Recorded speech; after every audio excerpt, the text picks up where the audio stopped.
মমতা বন্দ্যোপাধ্যায় একমাত্র রাজ্যের মুখ্যমন্ত্রী যে আজ থেকে ৩৩ বছর আগে ১৯৯৩ সালের ২১শে জুলাই সচিত্র পরিচয়পত্রের দাবিতে রাজপথে নেমে আন্দোলন কাকে বলে ভারতবর্ষকে দেখিয়েছিল। ঠিক তেমনই ৩৩ বছর পর আজকে মার্চের ৬ তারিখ ২০২৬-এ তিনি নির্বাচন কমিশনকে, বিজেপিকে, বিচার ব্যবস্থার একাংশ, সংবাদ মাধ্যম, এজেন্সি, কেন্দ্রীয় বাহিনী, ইডি, সিবিআই সবার উপর আমাদের চ্যালেঞ্জ থাকলো যে আগামী দিন মানুষ ভোট দেবে, লড়াই মাঠে ময়দানে হবে। তৃণমূল কংগ্রেসের উপর মানুষের জনসমর্থন আগামী নির্বাচনে আরো বাড়বে। এই লড়াই সেই লড়াই। ইতিমধ্যেই আমাদের বাংলা থেকে ৫৮ লক্ষ ভোটারের নাম কাটা হয়েছিল। যখন ড্রাফট ভোটার লিস্ট বেরোয় তখন আমরা দেখেছিলাম ডিসেম্বর মাসে। পরবর্তীকালে ২৮শে ফেব্রুয়ারি যে ভোটার লিস্ট প্রকাশিত হলো সেখানে প্রায় অ্যাডিশনাল ৫.৫ লক্ষ ৬ লক্ষ নামে মানুষের নাম কাটা হয়েছে। তার মানে সংখ্যাটা কত? ৬৩ লক্ষ ৬৪ লক্ষ। আর আন্ডার অ্যাডজুডিকেশন রয়েছে ৬০ লক্ষ ৭ হাজার। তার মানে সংখ্যা কত?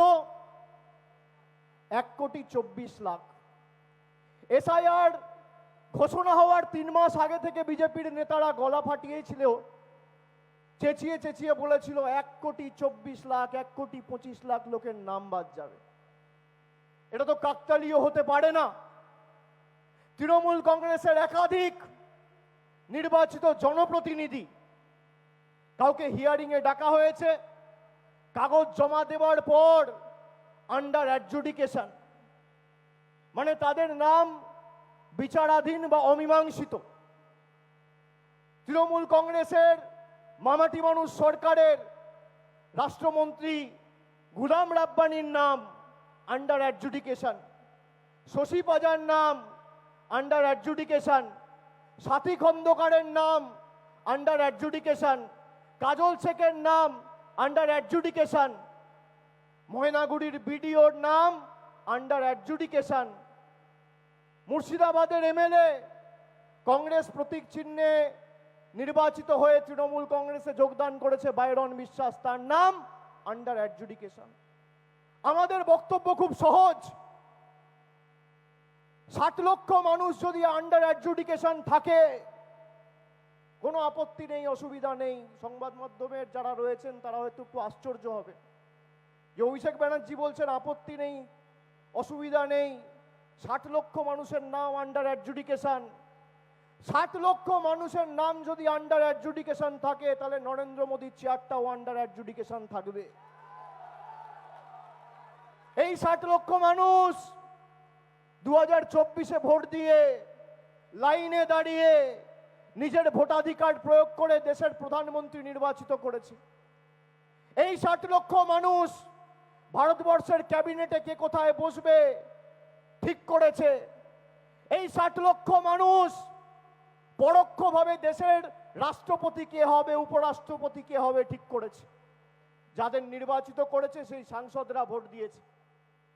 তাহলে এই ৬০ লক্ষ মানুষ যদি আন্ডার অ্যাডজুডিকেশন থাকে তাহলে দেশের প্রধানমন্ত্রী কেন আন্ডার অ্যাডজুডিকেশন থাকবে না? আর যদি দেশের প্রধানমন্ত্রীর পদ আন্ডার অ্যাডজুডিকেশন না থাকে তাহলে এই ৬০ লক্ষ মানুষকে তার ভোটাধিকার দিতে হবে, এই আমাদের দাবি। আর যতদিন এই ৬০ লক্ষ মানুষ তাদের ভোটাধিকার, তাদের ন্যায্য অধিকার, মৌলিক অধিকার পাবে না এবং তাদের ন্যায্য অধিকার থেকে বঞ্চিত থাকবে, ততদিন মমতা ব্যানার্জির নেতৃত্বে তৃণমূল কংগ্রেস রাস্তায় থাকবে, আন্দোলনে থাকবে। আমাদের রাজ্যের মুখ্যমন্ত্রী একমাত্র দলনেত্রী, যিনি মুখ্যমন্ত্রী হিসেবে নয়, দলনেত্রী হিসেবে নয়, যিনি সাধারণ একজন নাগরিক হিসেবে সুপ্রিম কোর্টে মামলা করে মানুষের জন্য লড়াই করতে গেছে। ভারতবর্ষে ২৮টা রাজ্য রয়েছে। 8টা কেন্দ্রশাসিত অঞ্চল রয়েছে। কোন মুখ্যমন্ত্রীকে, কেন্দ্রীয় মন্ত্রীকে, দলনেতাকে, দলনেত্রীকে ভারতবর্ষের 140 কোটি মানুষ দেশের সর্বোচ্চ আদালতে গিয়ে মানুষের পক্ষে সওয়াল করতে দেখেনি, একমাত্র মমতা বন্দ্যোপাধ্যায় করেছে। আমাদের যে দাবিগুলো প্রথম দিন থেকে ছিল যে লজিক্যাল ডিসক্রিপেন্সি লিস্ট রিলিজ করতে হবে, জ্ঞানেশ কুমার বলেছিল আমরা করব না। আমাদের 10 জনের যে সাংসদের প্রতিনিধি দল গেছিল ডিসেম্বর মাসের 31 তারিখ, তাদেরকে তর্জনী দেখিয়ে তিনি অমিত শাহকে সন্তুষ্ট করার জন্য আমাদের সাথে দুর্ব্যবহার পর্যন্ত করেছিলেন। আমরা তাকে বলেছিলাম যে আপনি মনোনীত, আমরা নির্বাচিত, আপনি আঙ্গুল নামিয়ে কথা বলুন। তৃণমূল অন্য ধাতুতে তৈরি, তৃণমূলকে আঙ্গুল দেখিয়ে তৃণমূলকে ধমকে চমকে লাভ নেই। আমি আজ থেকে 1 বছর আগে বলেছিলাম যে 2026-এ মমতা ব্যানার্জির নেতৃত্বে তৃণমূল কংগ্রেস যখন চতুর্থবার মামাটি মানুষ সরকার প্রতিষ্ঠার স্বার্থে লড়াই করবে, ক্ষেত্রে লড়াই করবে, তৃণমূল কংগ্রেসের ভোটের পার্সেন্টেজও বাড়বে, শতাংশও বাড়বে, আসন সংখ্যাও বাড়বে। 1 বছর পর একই কথা বলছি।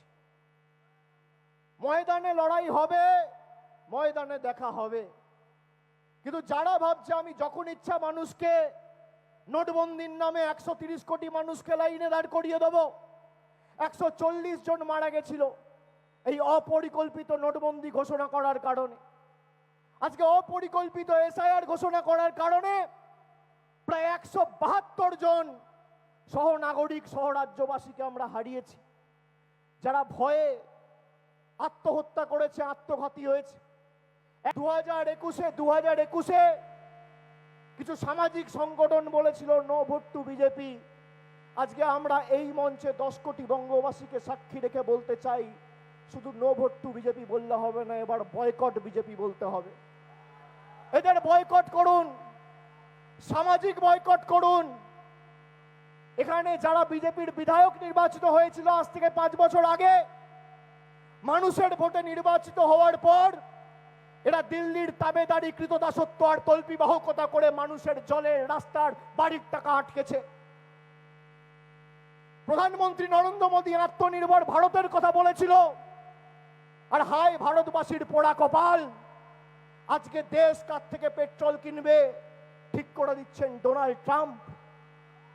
তিনি আত্মনির্ভর ভারতের কথা বলেছেন, আর মমতা বন্দ্যোপাধ্যায় স্বনির্ভর বাংলা কি বাস্তবায়িত করে মামাটি মানুষের সরকারের মুখ্যমন্ত্রী দেখিয়েছে।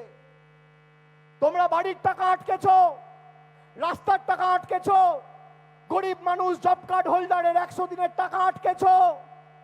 Mamata Bandyopadhyay direct bank transfer করে 100 দিনের টাকা দিয়েছে, বাড়ির টাকা দিয়েছে, লক্ষ্মীর ভান্ডার দিয়েছে, যুব সাথী দিয়েছে। যারা বিজেপির হয়ে গলা ফাটাতো, এখন দেখছি তারা যুব সাথীর লাইনে দাঁড়িয়ে ফর্ম ফিল আপ করছে। এটাই মমতা বন্দ্যোপাধ্যায়। তারা জানে যদি দেয় মমতা দিয়ে দেবে। যার নামে এতদিন গলা ফাটিয়েছ, সে তোমার অধিকারের প্রাপ্য টাকা রিমোট কন্ট্রোলের বোতামের মতো টিপে আটকে দিয়েছে। যারা জলের টাকা দেয় না, রাস্তার টাকা দেয় না, বাড়ির টাকা দেয় না, তারা বলছে আমরা এলে অন্নপূর্ণা ভান্ডার দেবো। আমাকে নিয়ে বিজেপির খুব গায়ে জ্বালা। অমিত শাহ এলে তার সভা শুরু হয় আমার নাম দিয়ে, সভা শেষ হয় আমার নাম দিয়ে। বিজেপির ছোট বড় মাঝারি সেজো মেজো যত নেতা আছে সবার গায়ে জ্বালা আমায় নিয়ে। আমি বলছি খুব একটা ছোট্ট প্রপোজাল আপনাদের দিচ্ছি। মমতা ব্যানার্জি বাংলার প্রায় 2.5 কোটি মহিলাকে 2,42,00,000 বেশি ডাইরেক্ট ব্যাংক ট্রান্সফার করে, সাধারণ হলে মাসে 1500 টাকা আর তপশিলি জনজাতি হলে মাসে 1700 টাকা আমাদের সরকার দিচ্ছে। পাশে আসাম আর এক পাশে ত্রিপুরা, একদিকে বিহার, একদিকে উড়িষ্যা, তার পাশে মধ্যপ্রদেশ, তার উপরে উত্তরপ্রদেশ, একদিকে রাজস্থান, একদিকে গুজরাট। যে রাজ্যগুলোর নাম নিলাম সব রাজ্যে বিজেপি ক্ষমতায়। আমরা মানুষকে কোনো শর্ত ছাড়া, বাংলার 2.5 কোটি মহিলাকে কোনো শর্ত ছাড়া, no question asked, no eligibility criteria, নিঃশর্তভাবে 2.5 কোটি মহিলাকে 5 বছর ধরে লক্ষ্মীর ভান্ডার দিয়েছে নরেন্দ্র মোদী। একটা সরকার দিয়ে দেখাক। যদি একটা সরকার দিতে পারে, যদি ত্রিপুরা দিতে পারে, আসাম দিতে পারে, বিহার দিতে পারে, উড়িষ্যা দিতে পারে, রাজস্থান দিতে পারে, মহারাষ্ট্র দিতে পারে, আমি রাজনীতি থেকে অবসর নেব। এত বড় কথা বলে যাচ্ছি, আমি রাজনীতি ছেড়ে দেবো। যত মহিলা আছে, পরিবারে 5 জন থাকলে 5 জন, 10 জন থাকলে 10 জন, আর 2 জন থাকলে 2 জন, সবাই লক্ষ্মীর ভান্ডার পাবে। দিয়ে দেখান। তার জন্য তো আপনাকে অপেক্ষা করতে হবে না।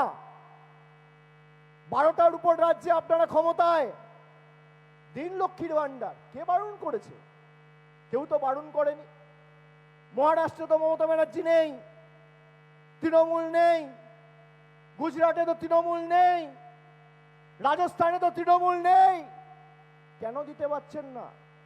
কাজ করার জন্য মানুষের প্রতি ভালোবাসা দরকার, মানসিকতা দরকার, উদ্দেশ্য দরকার, সততা দরকার। কাজ করার মানসিকতা থাকতে হয়। আপনারা টাকা আটকেছেন, আর মমতা ব্যানার্জি সরকার টাকা দিয়েছে। একদিকে মোদী নিচ্ছে, আর একদিকে দিদি দিচ্ছে। আগামী দিন সিদ্ধান্ত আমাদের সবার। আগে তো খালি আমাদের অধিকার, আমাদের প্রাপ্য টাকা আটকাচ্ছিল। এখন আমাদের ভোটাধিকার, সেটাও কেড়ে নিতে চায়। আগে মানুষ ভোট দিয়ে সরকার ঠিক করত, আর এখন সরকার ঠিক করছে ভোটকে দেবে। আপনি ভাবুন কোন পর্যায়ে দেশটাকে নিয়ে গেছে। 2021-এর নির্বাচন, 24-এর নির্বাচন, 23-এর পঞ্চায়েত। আগে এদের যে শাখা সংগঠন ছিল, ইডি, সিবিআই, ইনকাম ট্যাক্স, এদেরকে বাজারে ছেড়ে দেখা হয়েছে। মমতা ব্যানার্জি আর তৃণমূল কংগ্রেসের সাথে লড়তে গিয়ে বাংলার 10 কোটি মানুষ এদের বোকাট্টা করে বার করে দিয়েছে। এখন তাই নতুন সহকারী সংস্থা ইলেকশন কমিশনকে নামিয়েছে। ইলেকশন কমিশনকে নামিয়ে যাতে মানুষ ভোট দিতে না পারে, যাতে সংখ্যালঘু ভাইয়েরা ভোট দিতে না পারে, তপশিলি বোনেরা ভোট দিতে না পারে, জনজাতি যুবকেরা ভোট দিতে না পারে, কৃষকেরা ভোট দিতে না পারে, শ্রমিকেরা ভোট দিতে না পারে, সর্বোপরি বাঙালি 10 কোটি বঙ্গবাসী ভোট দিতে না পারে। যে ইলেকশন কমিশনের মাথার উপর ইলেকশন কমিশন তৈরি হওয়ার সময় যে বঙ্গ সন্তান বসেছিল, তার নাম হচ্ছে সুকুমার সেন। প্রথম যে ইলেকশন কমিশনার ছিল, সেটাও একজন বাঙালি ছিল। নরেন্দ্র মোদী আর অমিত শাহকে বলবো, ইতিহাসের পাতাটা একটু পাল্টে দেখুন, উল্টে দেখুন। বাঙালির সাথে লড়াই যদি করতে যান, বাঙালি কি জিনিস আগে বুঝে আসুন, বাঙালি কি ধাতুতে তৈরি আগে বুঝে আসুন। আজকে জিজ্ঞেস করুন তো নিজের বিবেককে, আজ যদি আমাদের এই বীর বিপ্লবীরা বেঁচে থাকতেন, সমর্থন করত যেভাবে দেশের সংবিধানকে ভেঙে চূর্ণ বিচূর্ণ করেছে এই মোদী সরকার, আর যদি বাবা সাহেব আম্বেদকর বেঁচে থাকতেন, সমর্থন করতেন, গান্ধীজি বেঁচে থাকতেন, সমর্থন করতেন, নেতাজি সুভাষচন্দ্র বসু বেঁচে থাকতেন, সমর্থন করতেন, ঈশ্বরচন্দ্র বিদ্যাসাগর থাকতেন, সমর্থন করতেন, বল্লভভাই পাটেল থাকতেন, সমর্থন করতেন, ক্ষুদিরাম বোস থাকতো, সমর্থন করত, কবিগুরু রবীন্দ্রনাথ ঠাকুর থাকতো, সমর্থন করত, বিনয় বাদল দীনেশ থাকতো, সমর্থন করত, মাতঙ্গিনী হাজরা থাকতো, সমর্থন করত, স্বামী বিবেকানন্দ থাকতেন, সমর্থন করতেন। আমি যাদের নাম নিলাম তাদেরকেও হয়তো এই নিষ্ঠুর বিজেপি এবং বাংলা বিরোধী বিজেপি আন্ডার অ্যাডজুডিকেশন রেখে দিত।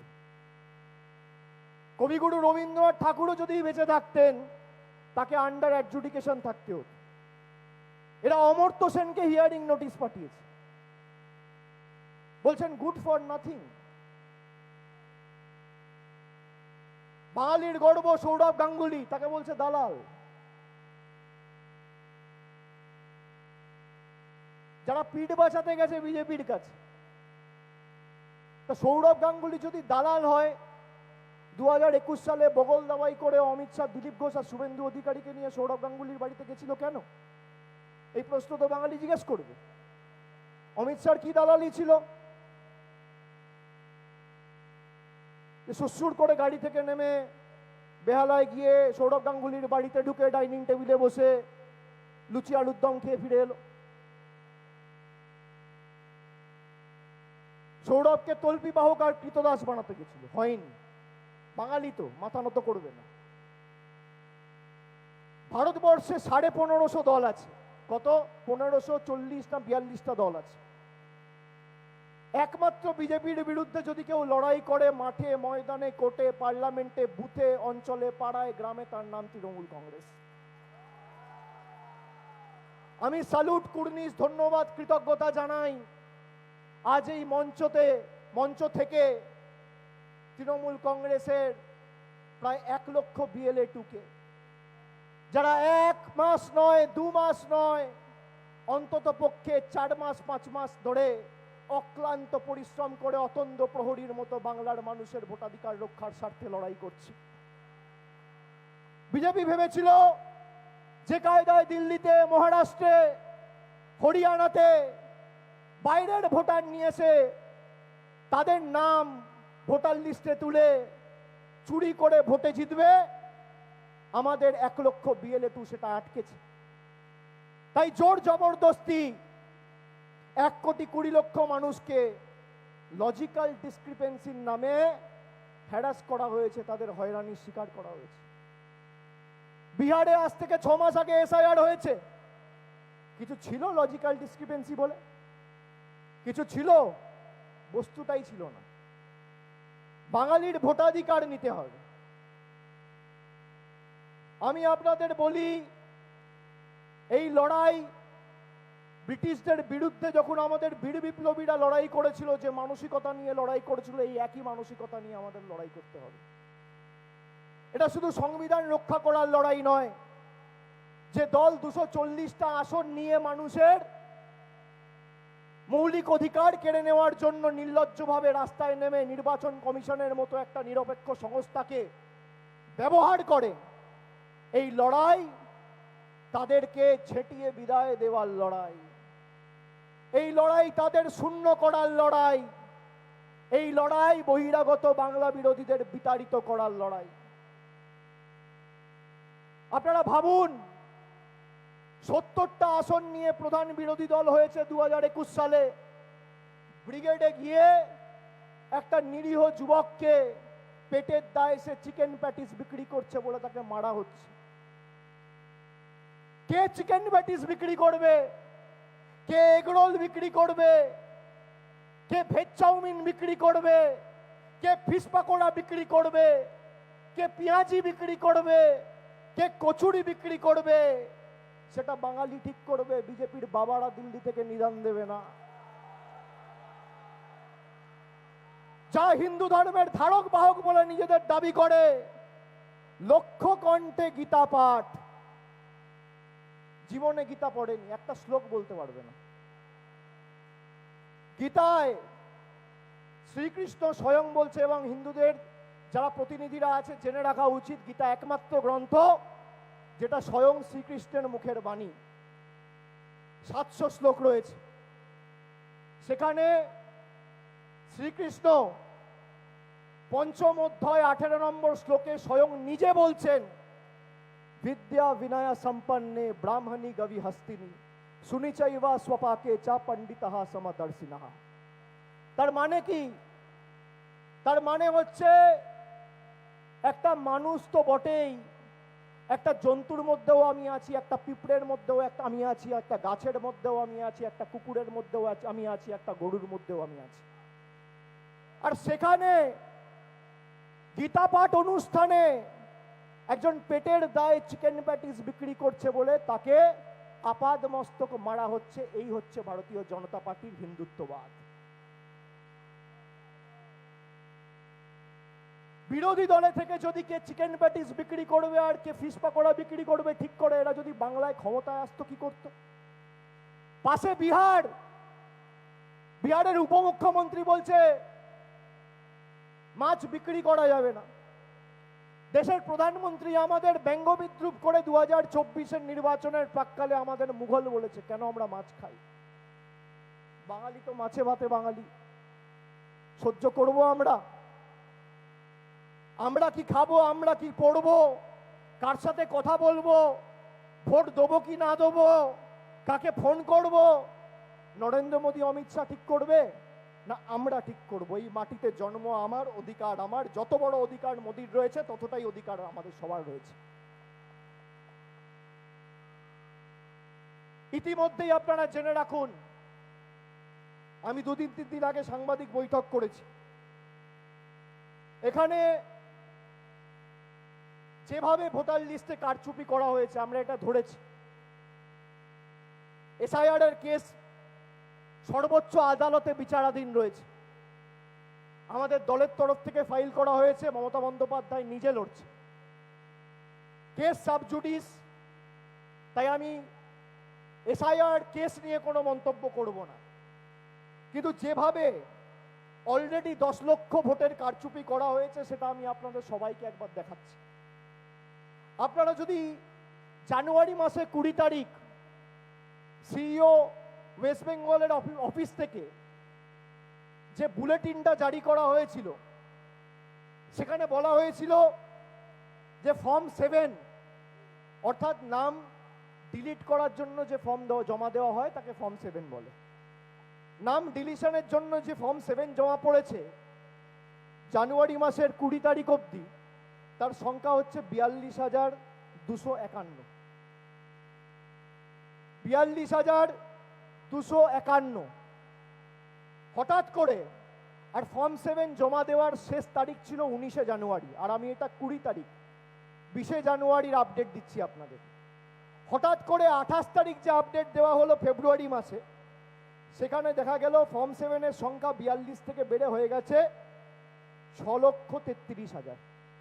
মানে রাতারাতি 6 লক্ষ ভোটার ডিলিট। কোনো ফর্ম 7 জমা পড়েনি। ফর্ম 7 জমা পড়লে ইলেকশন কমিশনের বুলেটিনে এটা মেনশন করা থাকতো, সেটা বলা হয়নি। এবার আমি আসি ফর্ম 6। ফর্ম 6 জমা পড়েছিল 20শে জানুয়ারির যে বুলেটিন ছিল, সেই বুলেটিন অনুযায়ী 6,33,000। সরি, আমি যেটা বললাম যে 42,000 ফর্ম 7 বেড়ে হয়েছে 5,46,000। 6,33,000 না, 5,46,000। আর ফর্ম 6 জমা পড়েছিল 6,33,000। মানে নতুন ভোটার যারা নতুন করে ফর্ম জমা দিয়েছে, সেটা হঠাৎ করে 6,33,000 থেকে 1 মাস পর কমে গিয়ে দাঁড়ালো 1,82,000। তাহলে ওদিকে 5 লক্ষ আর এদিকে 4 লক্ষ, মানে 9 লক্ষ ভোটের হেরফের এখানেই হয়েছে। আমরা এগুলো সব কোর্টে জমা দেবো। আমার বসে থাকতে থাকতে মনে হচ্ছিল রবীন্দ্রনাথ ঠাকুরের সেই কবিতা, খুব সম্ভবত তিনি 1896, আজ থেকে 130 বছর আগে তিনি লিখেছিলেন, 7 কোটি সন্তানের হেমুগ্ধ জননী রেখেছো বাঙালি করে মানুষ করনি। তিনি লিখেছিলেন কবে? 1896। আজকে কোন সাল? 2026। 130 বছর পর 7 কোটি সংখ্যা কমছে। ভারতবর্ষে ইউপির জনসংখ্যা বাড়ছে, মধ্যপ্রদেশে জনসংখ্যা বাড়ছে, তামিলনাড়ুতে জনসংখ্যা বাড়ছে। রবীন্দ্রনাথ ঠাকুর জীবিত অবস্থায় লিখে গেছিলেন, 7 কোটি সন্তানের হেমুগ্ধ জননী রেখেছো বাঙালি করে মানুষ করনি। আজকে ভোটার লিস্টে 7 কোটি মানুষের নাম আর 7 লক্ষ মানুষ আন্ডার অ্যাডজুডিকেশন। মানে 130 বছর পর রবীন্দ্রনাথ ঠাকুর যেটা 7 কোটি বলেছিল 1896 সালে, 2026-এ সেটা 6,40,00,000। এই হচ্ছে মোদী আর অমিত শাহর ষড়যন্ত্র।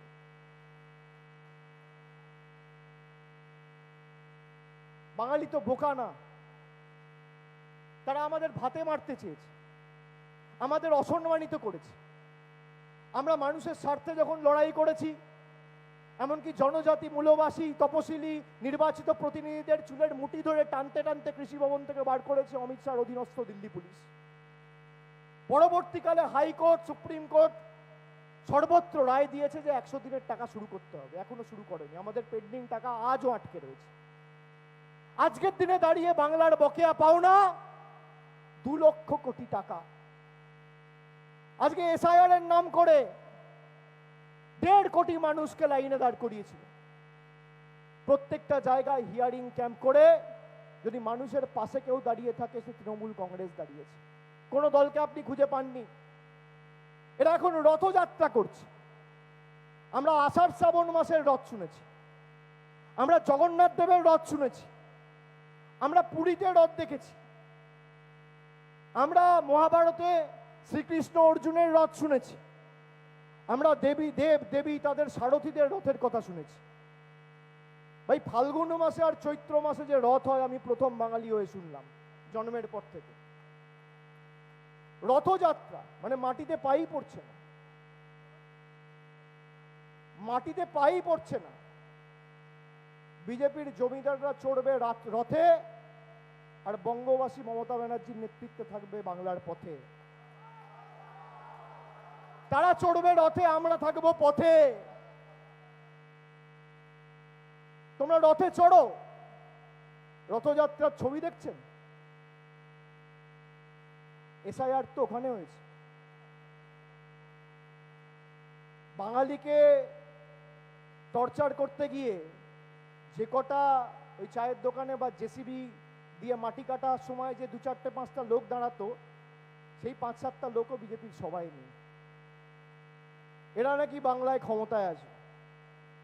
আমি বলছি চ্যালেঞ্জ, 50-এর নিচে নামাবো, নিচে নামাবো।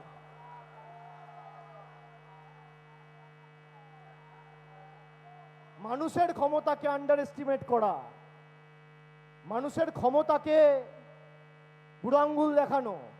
আজকে মানুষ চেয়েছে বলে কেউ প্রধানমন্ত্রী হয়েছে, স্বরাষ্ট্রমন্ত্রী হয়েছে। যেদিনকে চাইবে না, আপনার ঔদ্ধত্য, দম্ভ আর অহংকার চূর্ণ বিচূর্ণ করে মাটিতে নামিয়ে দেবে, 10 মিনিট লাগবে না। যারা ভোট দিয়েছে তাদের ভোটাধিকার কেড়ে নেওয়া, যারা আমাদের কথা শুনছেন, আমাদের অনেক ব্যঙ্গ বিদ্রুপ করেছে।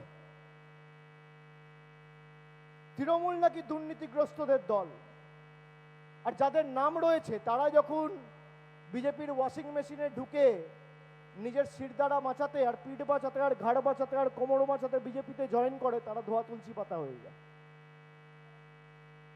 যদি কারোর বিরুদ্ধে কোন স্তরে, সে মন্ত্রী হোক, সাংসদ হোক, বিধায়ক হোক, পঞ্চায়েতের সদস্য হোক, পুরসভার কাউন্সিলর হোক, দলের কাছে যদি কোনো রকম কোনো অভিযোগ জমা পড়েছে, দল সঙ্গে সঙ্গে ব্যবস্থা নিয়েছে। আর বিজেপি যদি অভিযোগ জমা পড়ে, আরো বড় পুরস্কার দেয়। অভিযোগ জমা পড়েছে, কাউকে মুখ্যমন্ত্রী করেছে, কাউকে বিরোধী দলনেতা করেছে। যারা বলছে বাংলায় কথা বললে জেলে ঢুকিয়ে দাও, তাকে আসামের মুখ্যমন্ত্রী করে রেখে দিয়েছে। এই কারণেই আমরা বিজেপিকে বাংলা বিরোধী বলেছিলাম। আজকে তো সেটা বাঙালি বুঝতে পারছে। 2024 সালের 10ই মার্চ ব্রিগেডের সভা থেকে যখন আমরা বলেছিলাম বাংলা বিরোধীদের বিসর্জন, সেটা খালি বিজেপিকে বাংলা বিরোধী বলে আখ্যায়িত করার সভা ছিল না, বিজেপির আসল চরিত্রটা উন্মোচনের সভা ছিল। আজকে যত রাজ্য আছে, খালি বাংলায় 100 দিনের টাকা বন্ধ, খালি বাংলায় রাস্তার টাকা বন্ধ। আপনি জিএসটি বাবদ যে টাকা নিয়ে যাচ্ছেন, ইনকাম ট্যাক্স বাবদ যে টাকা নিয়ে যাচ্ছেন, 7 বছরে বাংলা থেকে প্রায় 6.5 লক্ষ কোটি টাকা এই মোদী সরকার তুলে নিয়ে গেছে।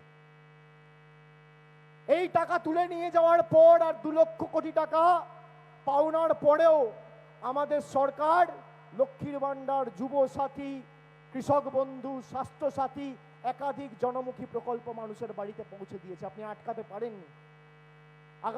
আগামী দিনে উন্নয়নের এই বিজয় রথ মমতা বন্দ্যোপাধ্যায়ের নেতৃত্বে আরো জোরে ছুটবে, একইভাবে অক্ষুণ্ণ, অব্যাহত, ত্বরান্বিত থাকবে।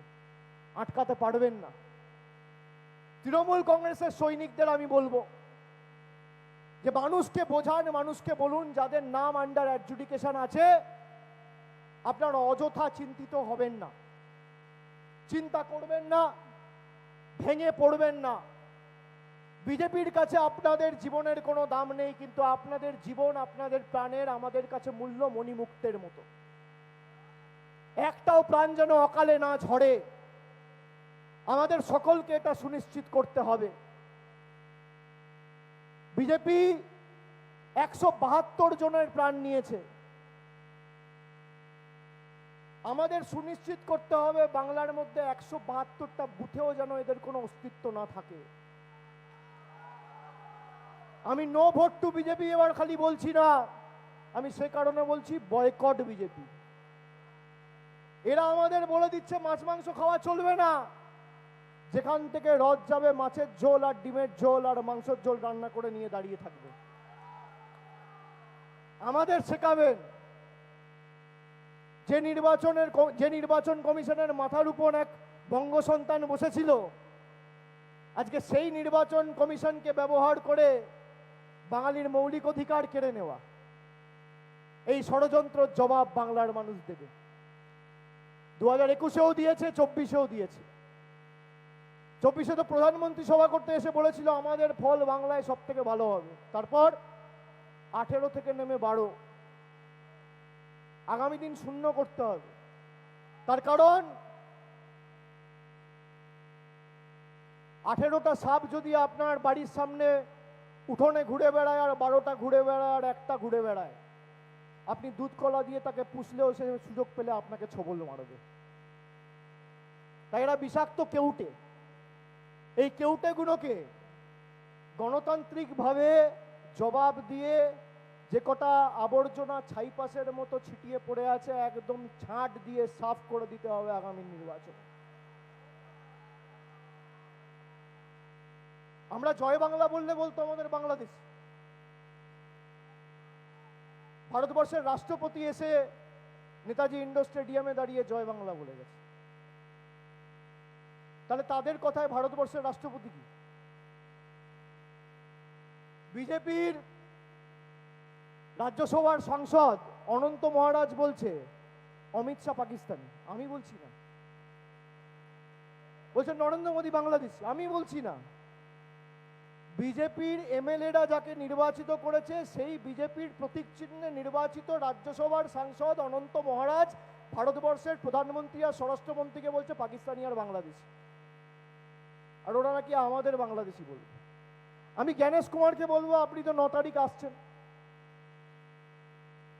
তাহলে আপনি আপনার প্রভুরা অমিত শাহ, নরেন্দ্র মোদী, তাদের কৃতদাস যে কটা বাংলার আবর্জনা রয়েছে সবাই তো গলা ফাটিয়ে 5 বছর ধরে বলে বেরিয়েছেন বাংলায় বাংলাদেশি থাকে, রোহিঙ্গা থাকে।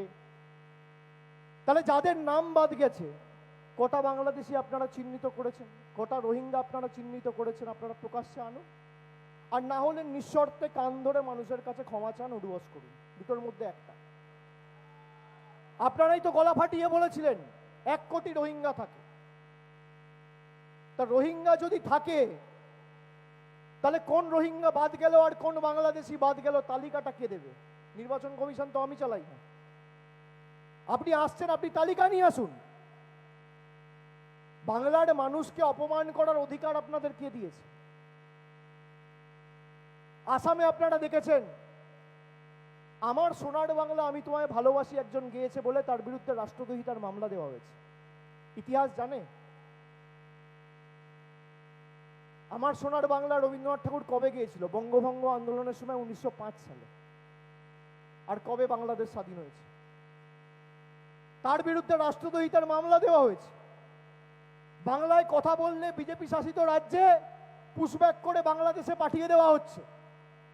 আমরা আইনত লড়াই করে এক এক করে কেস লড়ে তাদেরকে ফিরিয়ে এনেছি বাংলার মাটিতে।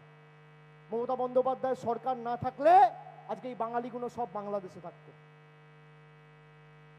যাদের 2002 তালিকায় নাম রয়েছে, বাবার নাম রয়েছে, মায়ের নাম রয়েছে, পরিবারের গুরুজনদের নাম রয়েছে, তাদের বলে দেওয়া হচ্ছে বাংলাদেশ।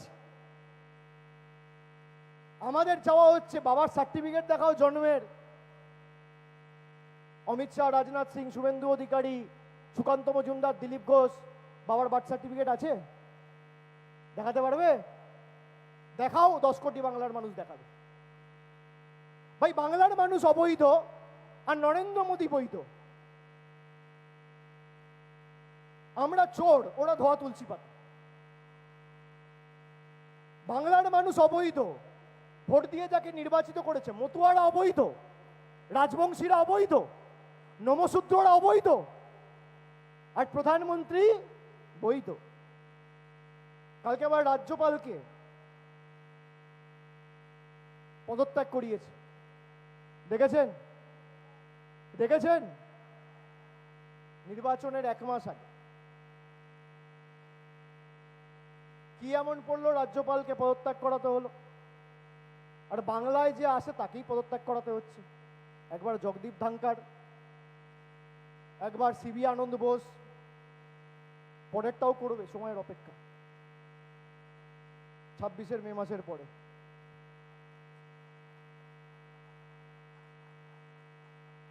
কি এমন হলো? তার কারণ যেন তেন প্রকারে বাংলা দখল করতে হবে। তা বাংলা যদি দখল করতে হয়, ভাই যাও 10 কোটি মানুষের ভোট নিয়ে এসো, নিয়ে এসো। মানুষ ভোট দেবে, মানুষ ঠিক করবে বাংলার মুখ্যমন্ত্রী কে হবে। বিজেপির সবাই লোক হবে না, বুথে বসার লোক নেই, পার্টি অফিসে যাওয়ার লোক নেই, মিছিলে হাঁটার লোক নেই, পোস্টার মারার লোক নেই, হোর্ডিং লাগানোর লোক নেই, এজেন্সিকে দিয়ে পতাকা মাতে, আর এরা দিবা স্বপ্ন দেখছে বাংলা দখল করবে। আপনি ভাবুন, দেশের সব থেকে বড়, ভারতবর্ষ নয় বিশ্বের সব থেকে বড় রাজনৈতিক দল, এরা নিজেদের দাবি করে বিশ্বের সব থেকে বড় রাজনৈতিক দল, এত টাকা, এত ক্ষমতা, তোমার কাছে ইডি, তোমার কাছে নির্বাচন কমিশন, তোমার কাছে সিবিআই, তোমার কাছে ইনকাম ট্যাক্স, তোমার কাছে কেন্দ্রীয় বাহিনী, তোমার কাছে বিচার ব্যবস্থার একাংশ, তোমার কাছে সংবাদ মাধ্যমের একাংশ, তোমার কাছে রাজ্যপাল, তাও তুমি বাংলা দখল করতে পারছো না। বিয়ের প্রস্তুতি নিয়ে রেখেছে, কেটারার থালা নিয়ে দাঁড়িয়ে আছে, ঠাকুর মশাই ফুল নিয়ে দাঁড়িয়ে আছে, আমন্ত্রণ পত্র বিতরণ করা হয়ে গেছে, টেন্ট লাগানো হয়ে গেছে, সাজানো হয়ে গেছে, লোককে বলা হয়ে গেছে, খালি পাত্র নেই আর পাত্রী নেই। কি করে বিয়ে হবে? এদের কাছে সব, কিন্তু কিছুই নেই।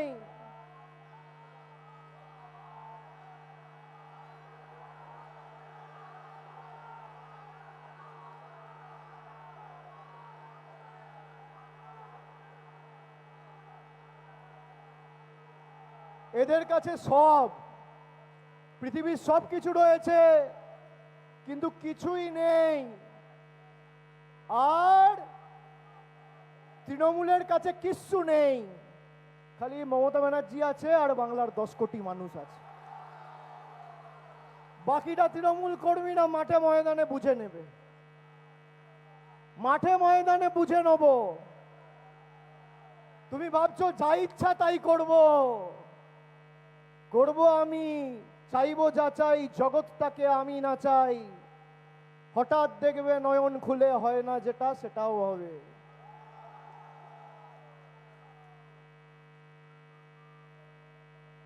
জোরে বলুন তো, boycott BJP, boycott BJP, boycott BJP. এরা যেভাবে বাংলার মানুষকে বছরের পর বছর আমাদের অপমান করেছে, যদি কোনো বাঙালির মধ্যে এতটুকু বিবেকবোধ, সম্মানবোধ, আপনার তৃণমূলকে ভালো নাও লাগতে পারে, যদি বিজেপিকে কেউ ভোট দেয়, তার মানে ধরে নিতে হবে বাংলার মানুষের ভালো চায় না। গণতান্ত্রিক দেশ, সবার অধিকার আছে, আপনি যেখানে ইচ্ছা ভোট দিন, কিন্তু ভোট যখন হবে, আমি বিজেপিকে চ্যালেঞ্জ করছি, এখানে আমাদের মঞ্চ আছে, ছেড়ে দিন। আপনি মঞ্চ বাঁধুন, আপনি সময় ঠিক করুন, আপনি জায়গা ঠিক করুন। আপনি 12 বছর ক্ষমতায় দেশে বাঙালির জন্য আর বাংলার জন্য কি করেছেন তার পরিসংখ্যান নিয়ে আসবেন, আর আমরা 15 বছরে কি করেছি তার পরিসংখ্যান নিয়ে আসবেন। মানুষের সামনে রিপোর্ট কার্ড পেশ করুন, দেখি কার কত ক্ষমতা। আর যদি ক্ষমতা না থাকে তাহলে আর যাকে ইচ্ছা ভোট দেবেন, বিজেপিকে ভোট দিয়ে নিজের ভোট নষ্ট করবেন না। যারা বাংলার মাটিকে ভালোবাসুন, আপনি ছেড়ে দিন তৃণমূল কংগ্রেস, মমতা বন্দ্যোপাধ্যায়, আপনি ছেড়ে দিন আমরা কি বলছি, দরকার নেই তৃণমূলের কথা শোনার। আপনি খালি চোখ বন্ধ করে একবার ভাবুন যে বীর বিপ্লবীদের হাত ধরে বাংলার মাটি আজকে বিশ্ব দরবারে বিশ্ববন্দিত হয়েছে। কবিগুরু থেকে শুরু করে স্বামী বিবেকানন্দ, তারা যদি আজকে জীবিত থাকতো বিজেপির এই কার্যকলাপকে সমর্থন করত, তাহলে সোশ্যাল বয়কট করবেন কিনা? বয়কট করতে হবে, যেখানে ইচ্ছা সবাই ভোট দেবেন। আজকে বিজেপিতে যারা গেছে, আপনি এলাকায় ডান দিক বাঁ দিক একটু চোখ নাচিয়ে দেখুন না, সামনে পিছনে ভদ্রলোক, শিক্ষিত, মার্জিত, ভালো লোক কেউ বিজেপিতে নেই। সব 2 নম্বরই চোর, চিটিংবাজ, ছাচ্চোর, মাতাল, পাতাখোর, সব বিজেপিতে। এই দলটার কি দুরবস্থা, কি দুরবস্থা, আমার দেখে করুণা হয়। এরা ভাবছে 60 লক্ষ মানুষকে জোর জবরদস্তি বাদ দিয়ে দেবো আর বাংলাটা দখল করে নেব।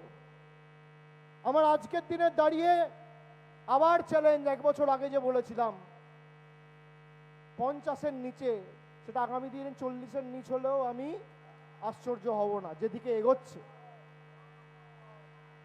এগ্রিগেট, যেদিকে এগোচ্ছে। আমি যখন নবজোয়ার করেছিলাম, আমি খুব কাছ থেকে মমতা বন্দ্যোপাধ্যায়ের লড়াই, সংগ্রাম, আন্দোলন দেখেছি, আমার সৌভাগ্য। আমি যখন নবজোয়ার করেছিলাম মানুষের ক্ষমতা কি আমি দেখেছি।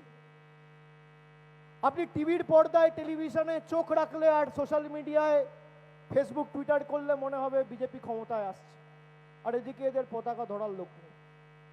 মানুষের ক্ষমতা কি আমি রাস্তায় ময়দানে থেকে যখন 3 মাস ছিলাম আমি দেখেছি।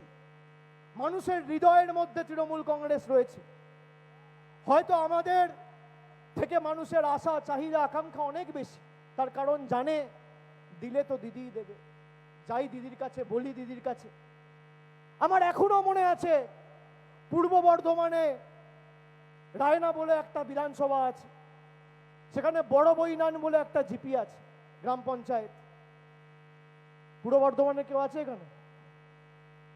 বড় বইনান বলে একটা জিপি আছে।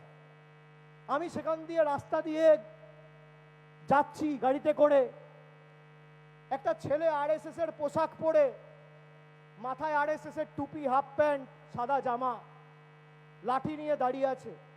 আমাকে বলল, দাদা আমাদের পাড়ার এই বাল্বটা কাজ করছে না, একাধিকবার বিজেপি নেতাদের বলেছি, অমিত শাহকে ইমেল পাঠিয়েছি, নরেন্দ্র মোদীকে চিঠি করেছি, প্রায় 6 মাস হয়ে গেল, কিছু হয়নি। আমরা এক রাতে করে দিয়েছি। সেও রাস্তায় দাঁড়িয়ে থেকে আমাদেরকে বলছে যে করলে তো তৃণমূলই করবে আর মমতা ব্যানার্জি করবে। আজকে এই যে 1 বছরে 32 লক্ষ মানুষকে বাড়ির টাকা দিয়েছে আমাদের সরকার, বিজেপি টাকা আটকেছে, তাও মমতা ব্যানার্জির সরকার দিয়েছে নিজের কোষাগার থেকে, যেখানে 60% টাকা দেওয়ার কথা ছিল কেন্দ্র সরকারের। আটকে রাখতে পারেনি। পথশ্রী রাস্তাশ্রীতে প্রায় 20,000 কিলোমিটার রাস্তা নতুন করে নির্মাণ করা হচ্ছে 8,000 কোটি টাকা খরচা করে, যেখানে 60% টাকা দেওয়ার কথা ছিল কেন্দ্র সরকারের। আমি দেখলাম আজকে কাগজে অ্যাড দিয়েছে, মোদী সরকার নাকি 52 লক্ষ লোককে বাড়ি দিয়েছে। আমি বিজেপির প্রতিনিধিকে বলবো, সোশ্যাল মিডিয়ায় আমার বক্তব্য শোনেন, আমার উপর সবার নজরদারি আছে, লুকিয়ে লুকিয়ে হলেও শোনেন, টিভির সামনে বসে দেখেন। আমি বলবো শ্বেতপত্র প্রকাশ করো, যদি 5 বছরে একটা বাড়ি দিয়েছো প্রমাণ করতে পারো, আমি রাজনীতি ছেড়ে দেবো। যে কটা বাড়ি দিয়েছে আমাদের সরকার দিয়েছে। 60% টাকা দেওয়ার কথা মোদী সরকারের, বিজেপি সরকারের, কেন্দ্র সরকারের দিয়েছে মামাটি মানুষের সরকার। রাস্তা, গ্রামীণ রাস্তা দেওয়ার কথা, 60% টাকা দেওয়ার কথা কেন্দ্রের সরকারের দিয়েছে আমাদের রাজ্যের সরকার, মামাটি মানুষের সরকার। 5 বছর ধরে 2020-21 অর্থবর্ষ থেকে 100 দিনের টাকা বন্ধ। বাবু আমরা দিয়েছি 1,20 লক্ষ লোককে বাড়ি। আমি 1 বছরে বললাম, 1 বছরে খালি 32 লক্ষ। আবার বলছে 52 লক্ষ দিয়েছে, 1 পয়সা দেয়নি। পুরোটাই মিথ্যে। যদি দিয়ে থাকো, বাড়ির টাকা তো উড়ে উড়ে যাবে না, ব্যাংকের মাধ্যমে যাবে। ব্যাংকের মাধ্যমে ডাইরেক্ট ব্যাংক ট্রান্সফার হয়ে যে বেনিফিশিয়ারি বা প্রকৃত প্রাপক তার অ্যাকাউন্টে ঢুকবে। মোদী সরকার শ্বেতপত্র প্রকাশ করুক যে 5 বছরে কটা লোককে বাড়ি দিয়েছে। হোক ময়দানে লড়াই, লড়াই হবে। বিজেপির কোন নেতা রথ নিয়ে যখন যাবে, রথ তো না, ম্যাটাডোর, ওটাকে উল্টো রথ বলবে, উল্টো রথ। রথের প্রথা শুরু হলে উল্টো রথের প্রথা দিয়ে শেষ করতে হয়। আবার কিন্তু গুজরাট, মধ্যপ্রদেশে যেতে হলে ওই ম্যাটাডোর করে রথে করে চড়ে যেতে হবে। ওটাকে সযত্নে সাজিয়ে রাখতে বলবেন। ওটা ম্যাটাডোর না, 5 স্টার হোটেল গাড়ি, বাস। ভলভো বাসের থেকেও সুপার ভলভো, তাতে খাওয়া দাওয়া থাকা, কিচেন, আরাম সব আছে। তাহলে ভাবুন, এমন রথ, এমন রথ যেখানে খাওয়া হচ্ছে, শোয়া হচ্ছে, মল ত্যাগ করা হচ্ছে, মূত্র ত্যাগ করা হচ্ছে, মল মূত্র সব ত্যাগ করা হচ্ছে। রথ মানে নিজেদেরকে ভগবানের সমতুল্য ভেবে নিয়েছে। রথযাত্রা লোকারণ্য মহাধুমধাম, ভক্তেরা লুটায়ে পথে করিছে প্রণাম। রথ ভাবে আমি দেব, পদ ভাবে আমি, মূর্তি ভাবে আমি দেব, হাসে অন্তর্জামী। যে অন্তর্জামীদের নাম আন্ডার অ্যাডজুডিকেশন আছে, গণতন্ত্রের গণদেবতা আপনারা, গণতন্ত্রের গণদেবতা আপনারা।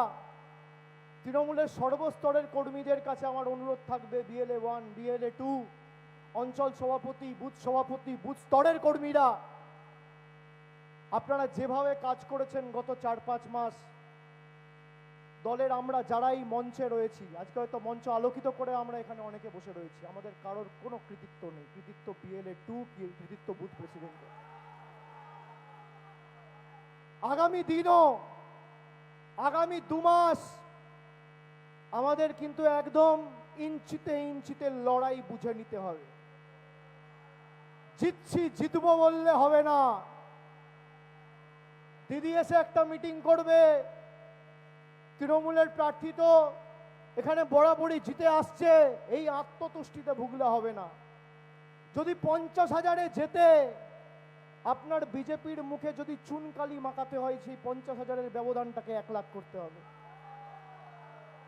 যেখানে 10,000-এ যেতে সেটা 25 করতে হবে, যেটা 25-এ যেতে সেটা 50 করতে হবে। কেন করতে পারবেন না? মানুষকে বোঝাতে হবে। আজকে আপনাদের যখন হিয়ারিং নোটিশ পাঠিয়েছিল, কে দাঁড়িয়েছিল পাশে? কে দাঁড়িয়েছিল? অন্য দল একবার এসে খোঁজ নিয়েছে? কোনো ক্যাম্প করেছে? কয়েকটা মতুয়াদের নাগরিকত্ব দেওয়ার নাম করে ক্যাম্প করে সেখান থেকে ফর্ম বিলি করে টাকা তুলেছে। এক একটা ফর্ম ফিল আপ করিয়েছে আর 800 টাকা করে নিয়েছে। এই হচ্ছে বিজেপির চরিত্র। আর তাতে লিখিয়েছে আমি বাংলাদেশি, ভারতবর্ষের নাগরিকত্ব চাই। সুতরাং ভাবুন, আজকে মানুষকে এটা বলতে হবে, বোঝাতে হবে যে আপনার বিপদে যখন প্রয়োজন হবে, আপনি কাউকে পান না পান, পাশে কিন্তু তৃণমূল থাকবে। কোভিডের সময় কে পাশে ছিল? মোদিবাবু এসছিলেন, বিজেপির বড় ছোট মাঝারি নেতা দিল্লি থেকে আপ ডাউন করে এসছিল কোভিডের সময়। আজকে সকাল বিকেল একবার উত্তরাখণ্ডের মুখ্যমন্ত্রী, একবার মহারাষ্ট্রের মুখ্যমন্ত্রী, একবার মধ্যপ্রদেশের মুখ্যমন্ত্রী, একবার রাজস্থানের মুখ্যমন্ত্রী, সব কটা বহিরাগত। সকাল বিকেল আসছে যাচ্ছে, আসছে যাচ্ছে, ভালো। কিন্তু যখন দরকার পড়বে, তৃণমূলই ছিল, তৃণমূলই থাকবে। আর দিলে তৃণমূলই দেবে, করলে তৃণমূলই করবে। মানুষকে বোঝাতে হবে। তাই যতই করো হামলা, জোরে যতই করো হামলা, যতই করো হামলা, যতই করো হামলা, যতই করো হামলা, যতই করো হামলা, যতই করো হামলা, যতই করো হামলা, যতই করো হামলা, যতই করো হামলা, যতই করো হামলা। আমরা বলেছিলাম 2021 সালের আগে বহিরাগত আসে, বহিরাগত যায়, বাংলা নিজের মেয়েকেই চায়। বিপদে আপদে তৃণমূল ছিল, আছে, থাকবে। লড়াইটা আমরা মাঠে লড়ে নেব। মমতা বন্দ্যোপাধ্যায় দিশা দেখিয়েছে, আমরা লড়ব। তৃণমূলের সর্বস্তরের কর্মীরা কাঁধে কাঁধ বেঁধে লড়াই করুন, কোমর বেঁধে মাঠে নামতে হবে। আগামী 2 মাস 1 ইঞ্চি জমি ছাড়া যাবে না, বয়কট বিজেপি। আমি আবার সবাইকে বলে দিচ্ছি, এরা যদি বাংলায় 20টা আসনও পায়, এই 20 জন বিধায়ককে দিয়ে লিখিয়ে আবার বাংলার প্রকল্পের টাকা বন্ধ করবে। তাই এদের রাজনৈতিক ভবিষ্যৎ আগে আমাদের অন্ধকার করতে হবে, গণতান্ত্রিকভাবে জবাব দিয়ে। যারা মানুষের ভোট নিয়ে জিতেছে, বিজেপির নেতাদের পায়ে ধরে বলেছে মানুষের টাকা বন্ধ করে দাও। আগে মানুষ ভোট দিত, ভোট দিয়ে একবুক আশা আকাঙ্ক্ষা নিয়ে যে একটা জনপ্রতিনিধি নির্বাচিত হবে, আমরা এই জিনিসগুলো পাবো, বিপদে আপদে তার কাছে পৌঁছাতে পারবো। তিনি আবার গ্যারেন্টি দেন। 2024 সালে এসে বলেছিল মোদি গ্যারেন্টি। আরে আসেই তো না, গ্যারেন্টি দেবে কোথায়? এমন দোকান, যে দোকান গ্যারেন্টি দেওয়ার পরই উঠে গেল, দোকানের কোনো অস্তিত্বই নেই। আর মমতা ব্যানার্জির দোকানটা কালীঘাটে টালির ছাদের নিচে 40 বছর আগে যে পরিস্থিতিতে দোকানটা ছিল, আজও দোকানটা সে পরিস্থিতিতে। যে হাওয়াই চপ্পল পরে তিনি লড়াই সংগ্রাম করেছেন, আজও সেই হাওয়াই চপ্পল পরে তিনি লড়াই সংগ্রাম করছেন। অনেকে ব্যঙ্গ বিদ্রুপ করে, আমি বলবো উনি 40 বছর পড়ছেন, তুই 4 দিন পর, 4 দিন পর। যে মমতা বন্দ্যোপাধ্যায় হাওয়াই চপ্পল পরে না। আর হাওয়াই চপ্পলের কথা যখন উঠলো, খালি একটা কথা বলে শেষ করবো। অনেকক্ষণ বললাম, প্রায় 1 ঘন্টা 15 মিনিট। দিদি আমাকে বললো তুই 1 ঘন্টা বলবি। আমি বললাম সবাই অনেকক্ষণ এসছে, তাড়াতাড়ি বলে শেষ করব। হাওয়াই চপ্পলের যখন কথা উঠলো, হাওয়াই চপ্পলের বাড়ি তো 26-এ খেতে হবে গণতান্ত্রিকভাবে। কিন্তু মানুষকে বলে দিয়ে যাই, বিশেষ করে তৃণমূলের সৈনিকদের, যে যারা ষড়যন্ত্র চক্রান্ত করে বাংলা দখল করতে চাইছে, তাদের উদ্দেশ্যে বলে দিয়ে যাচ্ছি, যতই নাড়ো কলকাঠি, নবান্নে আবার হাওয়াই চপ্পল আসবে মমতা বন্দ্যোপাধ্যায় 4র্থবার। আর আমাদের লড়াই খালি তৃণমূলকে জেতানোর আর দিদিকে মুখ্যমন্ত্রী করার লড়াই নয়, বিজেপিকে 50-এর নিচে নামানোর লড়াই। এটা মাথায় থাকবে, এটা মাথায় থাকবে। আমার কথা যারা শুনছেন, অনেকে আছে আমার সাথে সহমত পোষণ না করতে পারে। আমি বলবো না, আমি তৃণমূলের কথা বলছি না, বা সাধারণ মানুষের মধ্যেও যারা আছেন, অনেকে আমার সাথে সহমত পোষণ করবেন, অনেকে আমার সাথে ভিন্ন মত রাখতে পারেন। যারা ভিন্ন মত রাখবেন তাদেরকে বলবো, বিজেপিকে বলুন রিপোর্ট কার্ডটা নিয়ে আসতে আর শ্বেতপত্র প্রকাশ করতে। আমরা তৃণমূলের হয়ে কোনোদিন রাস্তায় মানুষের কাছে ভোট চাইতে যাব না। আমি রাজনীতি থেকে অবসর নেবো যদি বিজেপি, যেভাবে মমতা ব্যানার্জি লক্ষ্মীর ভাণ্ডার করে 2.5 কোটি মানুষকে দিয়েছে, যদি বিজেপি একটা রাজ্যে বাস্তবায়িত করতে পারে। Challenge, challenge. পরিবারের একজন নয়, পরিবারের সবাইকে। আমরা পারতাম না? যখন যুব সাথীতে দাঁড়াচ্ছে, তাদের ব্যাকগ্রাউন্ড চেক করে বিজেপি করো না সিপিএম করো না কংগ্রেস করো না তৃণমূল করো, জেনে তারপর দিতে। আরে তোমরা তো ধর্ম নিয়ে রাজনীতি করো, আমরা কর্ম নিয়ে রাজনীতি করি। পার্থক্য এটা, তুমি ধর্মকে হাতিয়ার করে রাজনীতি করেছো, আমি ধর্ম আমার বাড়িতে করব। আমি চণ্ডী পাঠ গীতা পাঠ আমার বাড়িতে করব, ঠাকুর ঘাড়ে করব। আমি যদি মুসলমান হই আমি কোরআন পড়বো, আমার বাড়িতে পড়বো, মসজিদে পড়বো।